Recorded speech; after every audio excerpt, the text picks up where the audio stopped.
In a quiet suburban neighborhood where tree-lined streets and well-kept lawns painted a picture of peace, trouble was brewing beneath the surface. The houses stood close together, their windows overlooking each other's lives, but not everyone saw eye to eye. Greg Preston, a middle-aged man with neatly trimmed hair and an obsession for order, lived in one of these homes. He had lived there for years, taking pride in his perfectly mowed lawn and spotless driveway. To him, the neighborhood was more than just a place to live. It was a reflection of who he thought he was, someone important, someone respected. Across the street, a new family had recently moved in. Marcus Johnson, his wife Lisa, and their 2 young children were settling into their new home. They brought energy and warmth with them, unpacking boxes filled with books, toys, and framed photos of smiling faces. Marcus was tall and broad-shouldered, always wearing a friendly grin. Lisa, soft-spoken yet confident, balanced her time between work and caring for their kids. Their arrival seemed harmless enough, but Greg noticed them immediately, and not in a good way.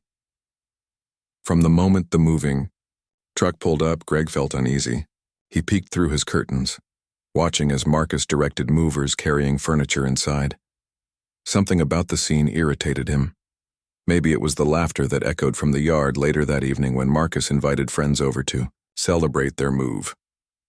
There were grills smoking, music playing softly, and people chatting under the fading sunlight. It wasn't loud or disruptive, but to Greg, it felt wrong.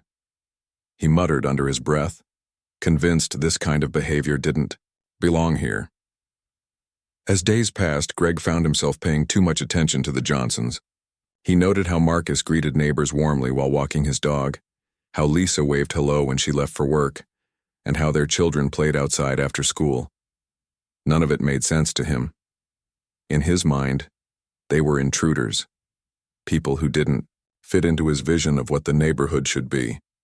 His discomfort turned into resentment, and soon, resentment became anger. One afternoon, Greg sat on his porch, sipping coffee and glaring at the house across the street. He watched as Marcus tinkered with an old car in the driveway, tools scattered around him. When Marcus caught Greg staring, he smiled and gave a small wave. "Hey, neighbor," he called out cheerfully. Greg hesitated, then forced a tight nod, before retreating indoors. That night, lying awake in bed, Greg couldn't shake off the feeling that something needed to change. He told himself the Johnsons were ruining the neighborhood, even though deep down, he knew they hadn't done anything wrong. But Greg wasn't used to questioning his own thoughts. Instead, he let his frustration grow, feeding it with every imagined slight. By the time morning came, he'd already decided what to do next. Whatever it took, he would make sure the Johnsons understood they didn't belong here. Little did he know, his plan would unravel in ways he could never have anticipated. The next day dawned bright and clear, but Greg's mood was anything but sunny. He had spent the night stewing over what he saw as the Johnsons' growing presence in the neighborhood. To him, their every action felt like an invasion, a reminder that things weren't the way they used to be. Determined to assert himself, Greg decided it was time to teach them a lesson. Across the street, Marcus was busy working on his car again. The hood was propped open, and tools were spread across a tarp on the driveway.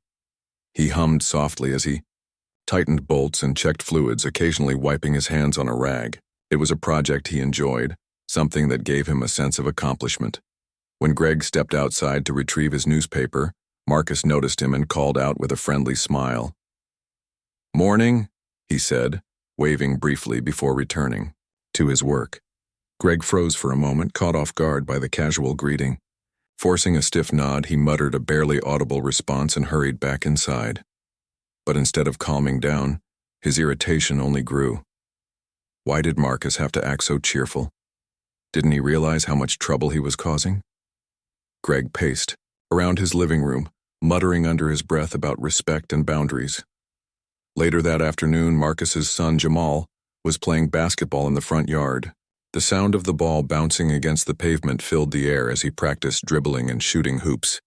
Everything seemed normal until the ball rolled into Greg's lawn. Jamal hesitated for a moment, then jogged over to retrieve it. Just as he bent down to pick it up, Greg stormed out of his house, his face red with anger. "What do you think you're doing?" Greg barked, startling the boy. "This is private property. You can't just come barging onto my lawn like this." Jamal froze, clutching the basketball tightly. "I'm sorry," he stammered. "It was an accident. I didn't mean to." Before he could finish, Marcus appeared at the door, alerted by the commotion. Seeing his son standing there nervously, he quickly walked over, holding up a hand, in a calming gesture. "Hey, everything okay here?" he asked, his tone steady but firm. Greg glared at him, pointing accusingly at the ball. "Your kid needs to learn some respect," he snapped. "This isn't a playground. Keep your stuff off my property." Marcus took a deep breath, keeping his voice calm despite the tension. "I understand," he said, stepping forward to take the ball from Jamal. "We'll make sure it doesn't happen again. Sorry if there was any inconvenience." Greg scoffed, shaking his head. "Yeah, right, just keep your family in line," he muttered before turning back toward his house. As he disappeared inside, slamming the door behind him, Marcus sighed, heavily, watching him go. Lisa, who had been watching from the window, joined her husband outside. "What was that all about?" she asked, concern etched on her face. Marcus shook his head, still holding the basketball. "Nothing worth worrying about," he replied, though his jaw was clenched. "He's just difficult." But Greg wasn't done. Back inside his house, he fumed, replaying the confrontation in his mind. The more he thought about it, the angrier he became. How dare Marcus act so calm, as if nothing was wrong?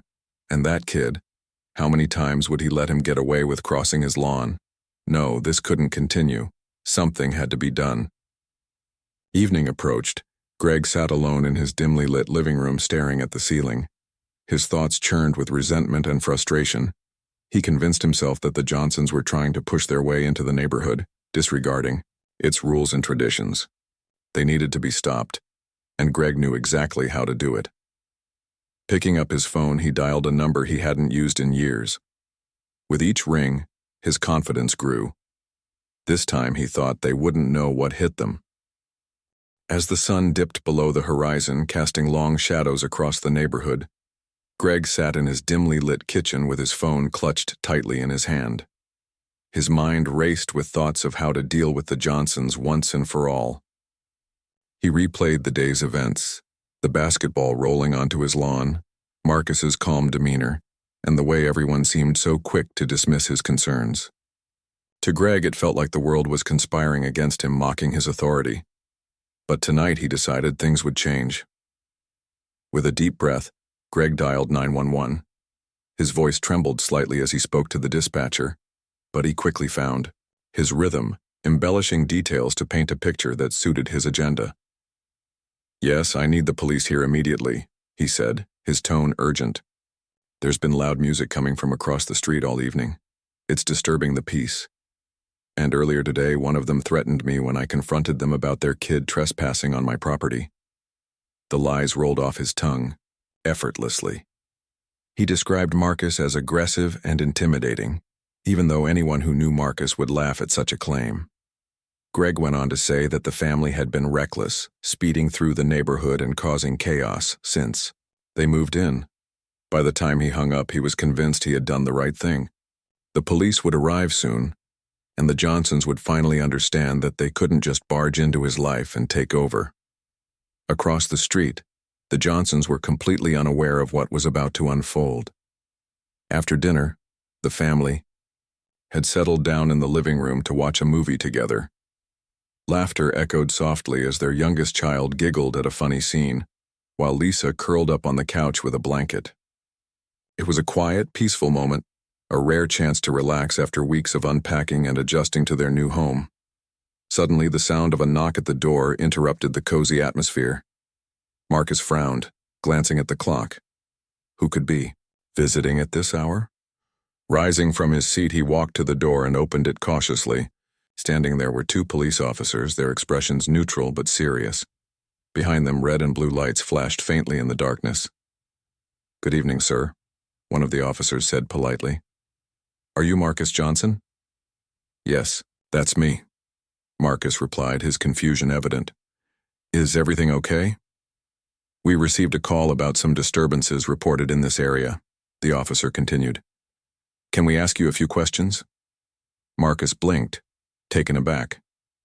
Disturbances? What kind of disturbances? The second officer pulled out a notepad and began listing the allegations. Loud music, reckless driving, and even a claim of threats made toward a neighbor. As each accusation sank in, Marcus felt a mix of disbelief and frustration. Loud music? They hadn't played any music all evening. Reckless driving? Their car had barely left the driveway since they moved in. Threats? That was absurd. Lisa appeared behind Marcus, her face pale with worry. What's going on? She whispered, gripping his arm. It's nothing, Marcus assured her, though his jaw tightened. Turning back to the officers, he kept his tone, calm and respectful. I'm sorry, but none of this is true. We've been inside watching TV with our kids all night. You can check if you'd like. The officers exchanged a glance, sensing that something wasn't adding up. One of them nodded. We'll need to look into this further, she said. Do you know anyone who might have called us? Marcus hesitated, his eyes narrowing as realization dawned. Across the street, Greg stood by his window, peeking through the curtains with a smug grin. He watched as the officers questioned the Johnsons, feeling a surge of satisfaction. This was exactly what he wanted, to show the family who was really in charge. But Greg's triumph was short-lived. As the officers continued speaking with Marcus and Lisa, they noticed inconsistencies in the story they had been told. Something about the situation didn't sit right, and they began to suspect that maybe the real issue wasn't with the Johnsons at all. Unbeknownst to Greg, his plan was already starting to unravel, and the consequences would be far greater than he ever imagined. As the officers stood on the Johnsons' porch, their initial skepticism began to deepen. Officer Ramirez, a seasoned investigator with sharp instincts, noticed something unusual about the accusations. She had dealt with her fair share of neighborhood disputes and could often spot exaggerations or outright falsehoods. The way Marcus calmly answered each question, offering clear explanations, only strengthened her suspicion that something wasn't right. Sir, you mentioned you were home all evening with your family? Officer Ramirez asked, jotting down notes. Marcus nodded. Yes, we've been here since early afternoon. We even have some security camera footage from outside if that helps. Lisa stepped forward, holding up her phone. And I can show you texts I sent to my sister earlier while we were watching TV. They'll confirm our timeline. Officer Ramirez raised an eyebrow, intrigued by how cooperative and composed the Johnsons seemed. This wasn't typical behavior for someone guilty of causing trouble. On the contrary, they appeared eager to prove their innocence. Meanwhile, her partner, Officer Chen, glanced across the street where Greg was still lurking behind his curtains, watching intently. Let's talk to the caller, Officer Ramirez suggested, turning toward Greg's house. Maybe he can clarify what happened. Greg's confidence faltered when he saw the officers heading his way. He opened the door reluctantly, forcing a smile as they introduced themselves. We just need to verify a few details about your report, Officer Ramirez said, her tone polite but firm. Greg cleared his throat, trying to sound convincing. Oh, sure. Like I told the dispatcher, there was loud music blaring earlier and it was impossible to ignore. And then this afternoon, one of them got aggressive with me over a simple misunderstanding. Officer Ramirez tilted her head slightly, studying him. Can you tell us more about the confrontation? What exactly did Mr. Johnson say or do? Well, Greg hesitated, realizing he hadn't thought through the specifics. He didn't say much, but his tone, it was threatening. And the basketball kept rolling into my yard. It's disrespectful. Officer Chen chimed in, flipping through his notepad. But according to the Johnsons, their son retrieved the ball immediately after it rolled onto your lawn. Is that correct? Greg shifted uncomfortably, his face reddening. Yeah, I guess so, but... And what about the loud music? Officer Ramirez pressed. Did you actually hear any tonight? Greg stammered, caught off guard. Not tonight. No, but other nights. So you're reporting an issue based on events that didn't happen today? She interrupted gently, her voice laced with doubt. That doesn't quite add up, does it? By now, sweat had begun forming on Greg's forehead. He glanced nervously at the Johnsons' house where Marcus and Lisa were standing outside, observing the interaction. The sight of them made his frustration boil over. "Look, I'm just trying to protect my neighborhood," he snapped, raising his voice. "You should be focusing on them, not questioning me." His outburst only confirmed what the officers already suspected. Greg's claims were exaggerated, if not entirely fabricated. Officer Ramirez exchanged a knowing look with her partner before addressing Greg again. "Thank you for bringing this to our attention," she said coolly. "We'll review everything and determine the best course of action." Back at the Johnsons' house, Marcus couldn't help but feel a mix of relief and disbelief.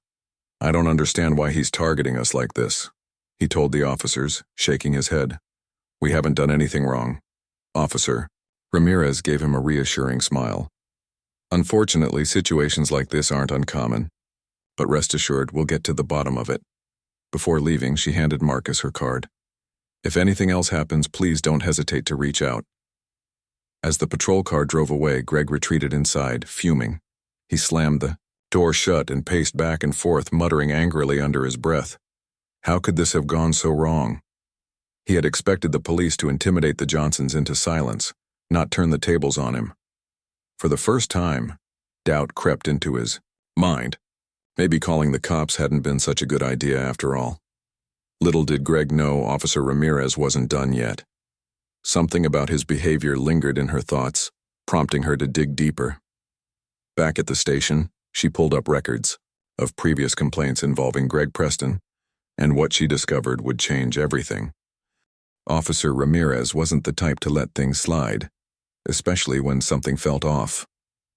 After returning to the station, she decided to dig deeper into Greg Preston's background. Her instincts told her that his behavior during their visit had been more than just overzealous. It reeked of malice and entitlement. She started by pulling up past police reports filed in the neighborhood, searching for any mention of Greg's name.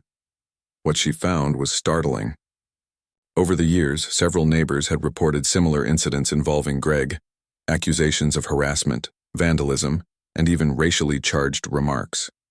One elderly woman claimed he had repeatedly complained about her loud gardening activities, which consisted of nothing more than pruning roses. Another family accused him of slashing their car tires after a minor disagreement about parking. None of these cases had led to formal charges, but the pattern was clear. Greg had a history of targeting people he deemed different or out of place. But what caught Officer Ramirez's attention most was a string of complaints from previous residents who said Greg had called the police on them without cause. In one instance, a young couple alleged that Greg falsely accused them of stealing packages from his porch. The investigation ended quickly when surveillance footage proved their innocence. Another report came from a single mother who said Greg harassed her son for playing basketball in the cul-de-sac, a claim eerily similar to what had happened with the Johnsons. Armed with this information, Officer Ramirez began piecing together a clearer picture of Greg's behavior. It wasn't just about noise complaints or petty grievances. It was about control. He used intimidation tactics and sometimes law enforcement itself as tools to assert dominance over those he didn't approve of. And now, with the Johnsons, he had taken things too far. Meanwhile, word of the incident spread beyond the neighborhood. Marcus had posted about the encounter on social media, sharing how they were unfairly targeted despite doing nothing wrong. The post quickly gained traction, resonating with others who had faced discrimination or unfair treatment. Comments poured in offering support, advice, and solidarity. Some neighbors, emboldened by the growing attention, reached out privately to share their own stories about Greg. One neighbor, Mrs. Thompson, knocked on the Johnsons' door the next morning. She introduced herself as someone who lived 2 houses down from Greg. "I've seen how he treats people," she admitted nervously. "He once yelled at me for having friends over because we laughed too loudly. I'm sorry I didn't say anything sooner. I guess I was scared he'd come after me next." Another neighbor, Mr. Patel, emailed Marcus later that day.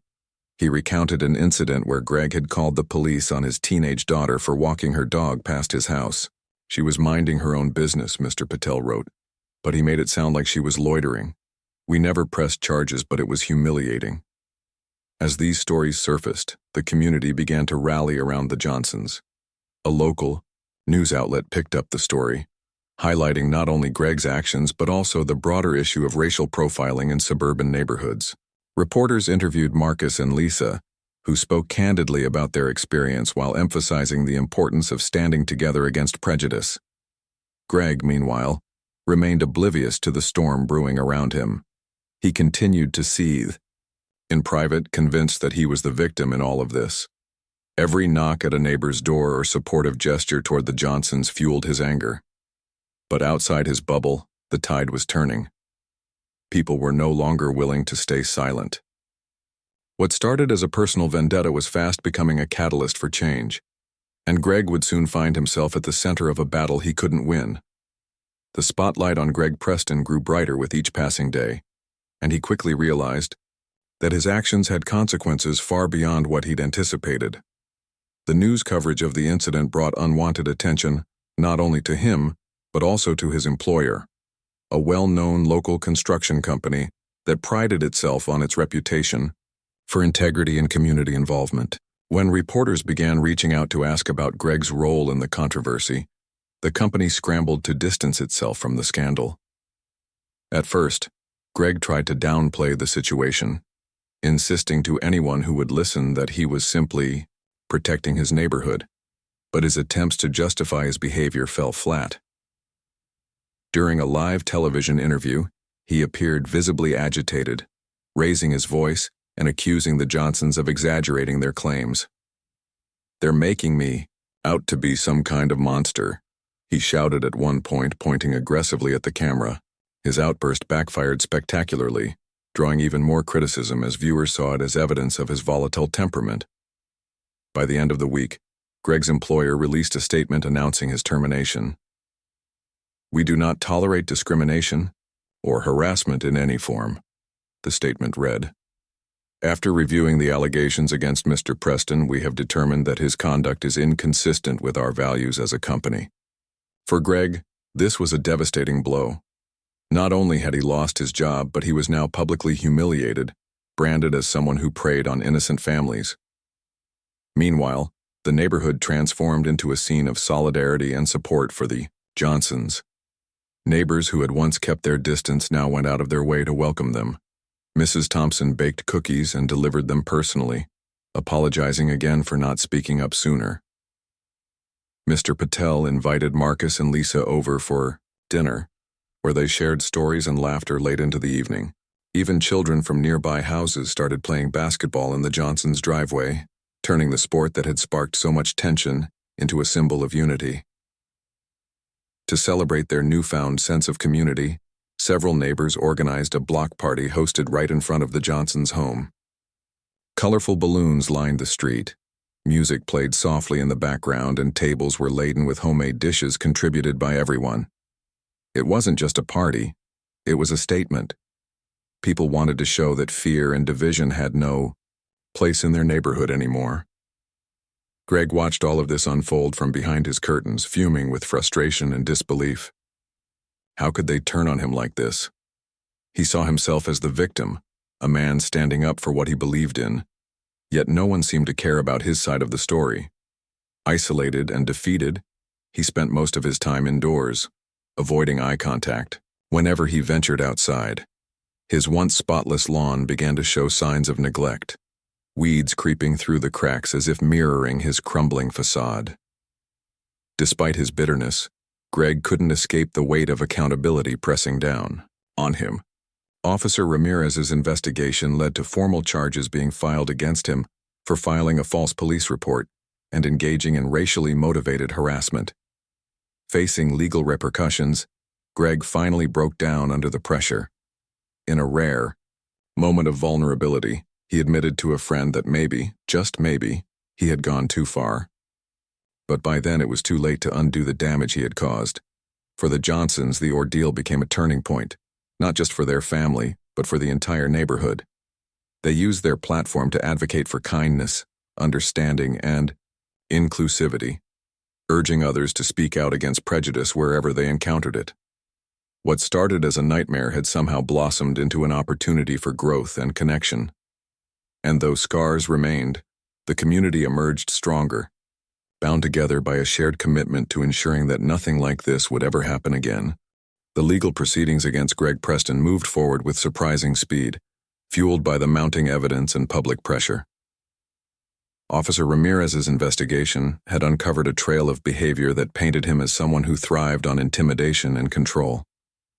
With multiple witnesses coming forward, from neighbors recounting past grievances to former colleagues describing his volatile temper, Greg found himself facing charges not only for filing a false police report, but also for harassment and attempted racial profiling.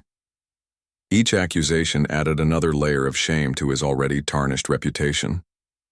In court, Greg tried to defend himself, insisting he was simply looking out for the neighborhood. But his arguments rang hollow in the face of overwhelming testimony from those he had wronged. One by one, people took the stand, sharing their experiences of being targeted by him.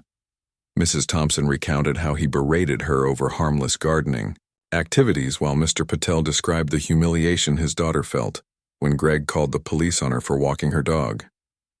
Even his own employer submitted documents showing they had received complaints about his aggressive behavior at work. Marcus and Lisa also testified, calmly recounting the evening the police came to their door and the lies Greg had told about them. Their composure under questioning earned admiration from everyone present, including the judge. When asked why they thought Greg singled them out, Marcus responded thoughtfully, "I believe it's because we're different.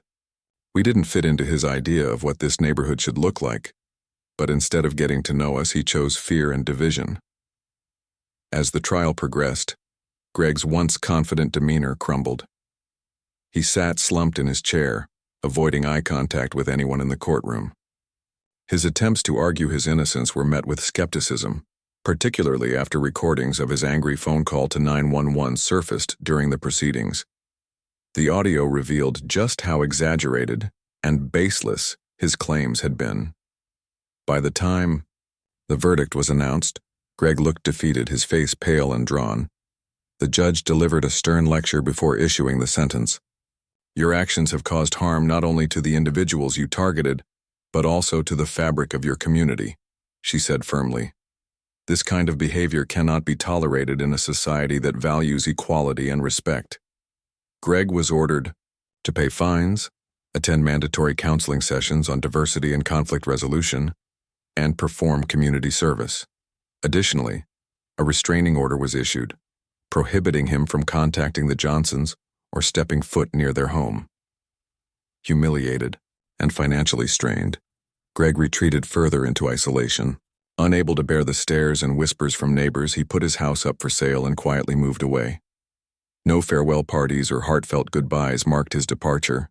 Instead, he left in the dead of night, loading boxes into a moving truck, while the rest of the neighborhood slept.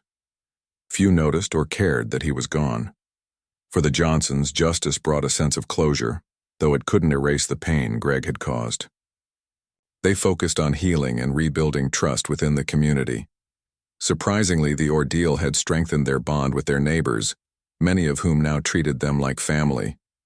Lisa often joked that they'd unintentionally become local celebrities, thanks to the block party and media coverage. Yet beneath the humor lay a deeper truth. The incident had sparked meaningful conversations about race, inclusion, and standing up against prejudice. Marcus channeled his energy into advocacy work, partnering with local organizations to host workshops on fostering unity in diverse communities. He became a voice for change, urging others to confront biases head-on rather than letting fear dictate their actions. "We can't let hate win," he told attendees at one event. "Every small step toward understanding makes a difference." Though scars remained, the neighborhood began to heal. Where there had once been tension and distrust, there was now collaboration and compassion. Neighbors organized regular gatherings, ensuring no one felt isolated or unwelcome. And while Greg's absence lingered in the background, it served as a reminder of how far they had come and how determined they were to keep moving forward together. Months had passed since Greg Preston's departure, and the neighborhood was nearly unrecognizable from what it once was. The quiet streets still carried the charm of manicured lawns and tree-lined sidewalks, but now they buzzed with a new kind of energy, an energy rooted in connection, kindness, and shared purpose. For the first time in years, residents truly felt like they belonged to something bigger than themselves. The Johnsons settled into their role as pillars of the community, not because they sought attention, but because their resilience inspired others to follow suit. Marcus became a familiar face at town hall meetings, where he spoke passionately about creating spaces where everyone felt welcome. Lisa, meanwhile, organized book clubs and parenting groups that brought mothers, fathers, and children together over coffee and conversation. Their home remained open to neighbors, whether for impromptu chats or lively gatherings under the stars. What started as an unwelcome chapter in their lives had transformed into an opportunity to lead by example. One Saturday morning, the neighborhood came alive with activity as volunteers gathered for a community cleanup day. Armed with gloves, trash bags, and smiles, families worked side by side to beautify parks, sidewalks, and common areas. Children raced around collecting leaves while adults laughed and swapped stories. At the center of it all stood Marcus, handing out bottled water and encouraging everyone with his characteristic warmth. It wasn't just about cleaning up. It was about rebuilding trust, one small act at a time. As the seasons changed, so did the spirit of the neighborhood. Houses that were once closed off now hosted backyard barbecues and holiday parties. Neighbors exchanged recipes, gardening tips, and even spare keys, forming bonds that went beyond surface-level pleasantries. When Mrs. Thompson fell ill, her lawn didn't grow wild. Half a dozen neighbors took turns mowing it for her. When Mr. Patel's car broke down, Marcus offered to help fix it using the skills he'd honed tinkering with his own vehicle. These gestures, though simple, carried profound meaning. They showed that the neighborhood was no longer defined by fear or division, but by mutual care and respect. Even the local news revisited the story, this time highlighting the positive changes that had emerged. Reporters interviewed residents, who credited the Johnsons for sparking a movement toward inclusivity and understanding. "We've always been friendly," said one neighbor during the segment, "but now we're intentional about it. We check on each other. We stand up for each other." For Marcus and Lisa, the transformation was deeply fulfilling. Sitting on their porch one evening watching fireflies dance in the twilight, they reflected on how far they'd come. "It's funny," Marcus said, leaning back in his chair. "When we moved here, I thought we'd have to fight just to be accepted. Instead, we ended up finding family." Lisa smiled, resting her head on his shoulder. "And look at everything we helped build. This place feels alive now." Yet amid the joy, they never forgot the lessons learned. Life had taught them that progress often came with challenges, and unity required effort. They continued advocating for racial justice and equality, reminding others that change began with listening, empathy, and action. Even Jamal and their youngest child, Maya, joined in, participating in school initiatives to promote anti-bullying and acceptance among peers. Though Greg's shadow lingered faintly in memories, it no longer cast a pall over the neighborhood. His absence served as a reminder of what could happen when fear and prejudice went unchecked, but also of how communities could rise above such toxicity. The scars had healed, leaving behind strength and resilience. As winter approached, the neighborhood prepared for its annual holiday lights contest. Houses sparkled with colorful displays and laughter echoed through the crisp air.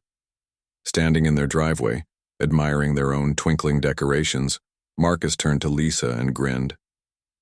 "You know," he said, "we might actually win this." "Here," she laughed, squeezing his hand. "Win or lose, we already have what matters most. A home filled with love, surrounded by people who care."